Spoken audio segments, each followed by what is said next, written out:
In the day and age where it seems like everybody has a video component, let's think about it. Instagram used to be all about photos. Now there's TikTok, Snapchat, YouTube Shorts, and so much more. I know a lot of creators and businesses are wondering, does my brand have to have a video podcast?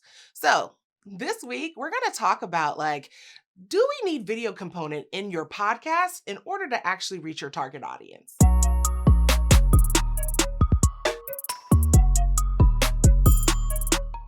My name is Ona Oghogho. I'm the creative director here at Adode Media. And I often, owning a studio, running a production company, I run into a lot of situations where people are like, do I have to have video? And granted, back in 2019, I was a huge component of video was not needed because for me, I was all into the audio experience. So it just kind of felt like, I don't want to actually get into that. But in 2024 and beyond, I think we have to be a little bit realistic as to the reach and the engagement that video actually gives you. So let's actually dive into that. And I'm going to actually break this video down into two parts. Part one, we're going to talk about the benefits of having video, and part two, maybe some of the cons, because it's not all flowers and roses. So, first and foremost is your reach and engagement. Let's be honest, with so many different platforms having, TikTok, there's Snapchat, Instagram, YouTube Shorts, and so much more, there's more of an opportunity for you to reach your target audience by repurposing your podcast. And don't worry, we have a video that talks about the various ways that you can repurpose one podcast episode to about 10 different pieces of content. But with that reach and engagement, think about how you're able to get more eyes on your content. From one 30-minute episode that can be chopped up in different ways to be utilized for content on Instagram, it can be utilized for YouTube Shorts, and so much more. So from just one episode, now you have maybe a month, 2 months worth of content. And it even allows for you to keep it top of mind. Let's say a guest that you had on your show had something really big happen for them. You can then bring another reel out from that particular conversation to place out on socials. Another piece is the visual storytelling. And let's just be realistic. As much as we love to read because the world of blogging, but our attention spans are actually less and less these days. So, more people like to actually get to know you, understand your personality, and see you. And if you think about it, in this moment, you're watching me here on YouTube have this conversation about this, but you're also getting an insight into my personality, my knowledge base, as well as just how we operate here at Adode Media. It's the same concept. If you have a brand, if you are trying to build connections and tell your story, it's important for people to see you, kind of get a little bit of glimpse into your personality. If you've watched any of our past episodes, you'll see that I wear quirky glasses, I like to have fun, and it kind of helps you understand what it would be like to work with Adode Media. Same concept. Having a video element for your podcast, for your brand, allows your audience to understand who you are and it incorporates your story with the visuals. I don't think we think enough about the visual elements of storytelling. Next up is the multiple platforms that it gives you access to. I know I talked about Instagram, but let's think about this. You can embed a podcast episode into your website. So if somebody is just perusing through, it allows for it to pull up. Along with that, Google is now starting to utilize video as when people are searching for things. Think about it. When was the last time you searched how to do something and it came up with a YouTube video? Same concept. If you're a brand or a business, I would highly recommend having a video component, especially in how-to content or product reviews, anything that you may sell, even as a product-based business. Because let's say you're a puzzle company and you are talking about the puzzle glue that you make. And I know this seems super random, but we actually have a client who is a puzzle company.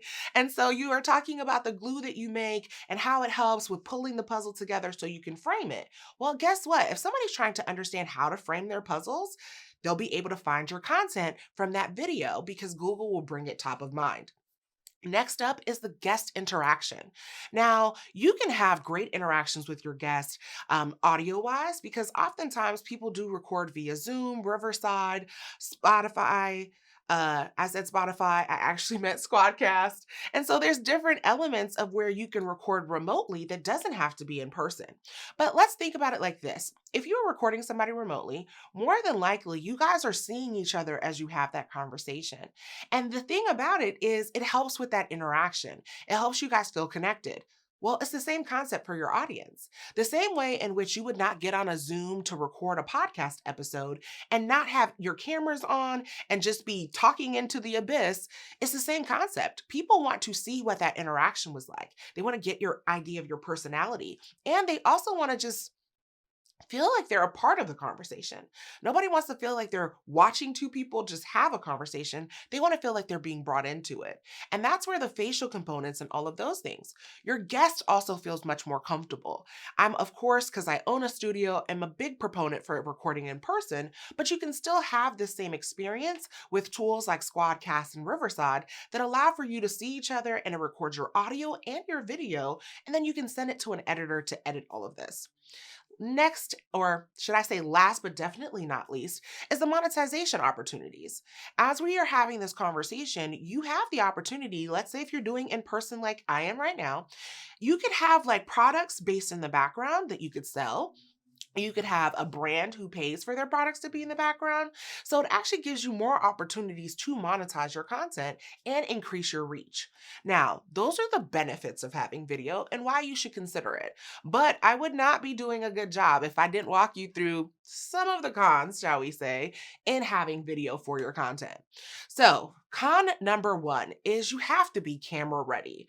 Let's be honest, today, just to get ready for this one video, it took me maybe 3 hours between getting my hair done, doing my makeup, making sure I had the right outfit, I looked okay, all of these things. Versus if there wasn't a video component, I could pull out my microphone, record in my closet at home, and keep it pushing. And so that's the thing you want to think about is what does that look like for you? Next up is the time commitment. You see, I just said it took 3 hours just for me to get ready. That didn't also take into account the 2 hours it took to get cameras set up, lighting, microphones, the scene, all of those elements. So there's a time commitment. And so if you know that, you already are tight for time trying to create content week after week, it may not be advantageous for you because it's not something you can keep up with. And the truth about content and video and podcast is that you have to be consistent and show up week after week. Your audience cares for that consistency. Next up is cost. Unless you are a video producer and you have this experience, and if so, hey, more power to you. But that's not the case for most people. There's the editor, there's a studio cost if you're going to a studio, there's purchasing the equipment, and all of these various elements. So you want to be mindful of what is your return on your investment. I'm very big on if you're going to be creating content, you should know what your return on investment should be. And in some instances, I know it can be difficult to determine that, but you have to know what is my overarching goal in having this podcast. If you're a business, it could be to drive traffic to your business. So it's looking at how is that content doing? And so maybe doing on a quarterly basis and then assess. Last but definitely not least, some of the cons is the upkeep of this. When you are first really excited for something, it is no big deal to take 3 hours to get ready. And it's no big deal to like pay for the things. But after a while, if you once again don't have clear goals for your show, it can be difficult to kind of keep going. And that upkeep is really the heart of success. If we look at podcasts who are millions of downloads, they're making a lot of money, you'll see that they've been doing this for 5, 6, 7, 8 years and they've just honestly found their formula that works and kept at it. And so that's the big thing with podcasting, especially with having a video component. You have to, one, as a quick recap, you have to, one, understand what is my return on investment, understanding what makes the most sense for my brand so that way I can keep this up. Two, it does help with your reach and engagement, but are you able to be consistent with it? So those two have to go together. If you can't consistently do it, that reach and engagement will slowly go down. And three is understanding that it gives you an additional bit of reach, but that additional bit of reach also comes with an additional cost. So you have to determine for yourself what works for your brand and what are your long-term goals, not just like in the next 3 months, but in the next 2 years. So I hope you found this information helpful. And if you're in need of a production company to help you bring your video content to life, whether that's a podcast, brand campaigns, we here at Adode Media can support you with that. We have a studio that has different looks, different feels that you can record directly here in Atlanta, Georgia, or we can support you remotely. So we do work with clients out of state, whether that's us coming to you or you recording in tools such as Riverside or Squadcast, and we take that information and we edit it for you. So if you know that you need some support, reach out to us at adodemedia.com. Once again, that's adodemedia.com, and we can't wait to work with you.